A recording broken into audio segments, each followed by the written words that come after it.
Hi friends, welcome to Rajalakshmi cooking. Aloo curry చేశానండి.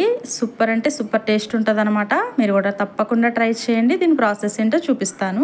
ఒక 4 spoons అయితే ఆయిల్ యాడ్ చేసుకుని, ఒక 4 స్పూన్స్ అయితే వేరుశనగ గుళ్ళు, ఒక 1 స్పూన్ పచ్చిశనగపప్పు ఇలా యాడ్ చేసుకుని సన్నగా కట్ చేసి పెట్టుకున్న ఆనియన్ అయితే యాడ్ చేశాను. పచ్చిమిర్చి 2 పచ్చిమిర్చి అయితే తీసుకున్నాను అనమాట. ఇలా కట్ చేసుకుని చక్కగా ఇలా ఫ్రై చేసుకోవాలి.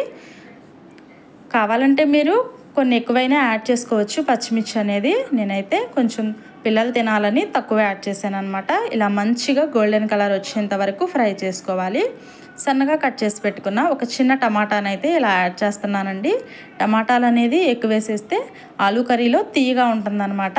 అలా కాకుండా ఒక 1 టమాటా యాడ్ చేస్తే సూపర్ టేస్ట్ ఉంటుంది. ఇలా మంచిగా ఫ్రై చేసుకోవాలి. ఫ్రెష్గా తీసుకున్న అల్లం వెల్లుల్లి పేస్ట్ అయితే ఇప్పుడు మనము యాడ్ చేద్దాము. ఒక 2 స్పూన్స్ అయితే నేను యాడ్ చేస్తున్నాను. చూడండి, ఇక్కడ చూపిస్తున్న విధంగా ఇలా మంచిగా పచ్చి వాసన పోయేంత వరకు ఇలా ఫ్రై చేసుకోవాలన్నమాట. ఈ కర్రీ చపాతీలోకి కానీ, పూరీలోకి కానీ, రైస్లో కానీ చాలా అంటే చాలా బాగుంటుంది. ఒక 2 కరివేపాకు రెమ్మలు అయితే ఇలా యాడ్ చేశాను. చక్కగా ఇలా మిక్స్ చేసుకోవాలి. ఉడికించుకున్న పొట్టు తీసి ఆలూ అయితే నేను ఇలా అయితే యాడ్ చేసి మొత్తం ఇలా మిక్స్ చేసుకుంటున్నాను. ఒక 1 స్పూను సాల్ట్ యాడ్ చేశాను. మీ రుచికి తగినంత మీరు తీసుకోండి. ఒక 1/2 స్పూన్ అయితే పసుపు యాడ్ చేసుకున్నాను.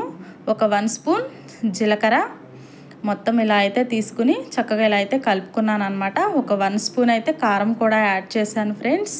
ఇది చిన్నగా స్కిప్ అయిందనమాట. ఫైనల్గా కొంచెం కొత్తిమీరతో ఇలా గార్నిష్ చేసుకోవాలి. Thank you for watching.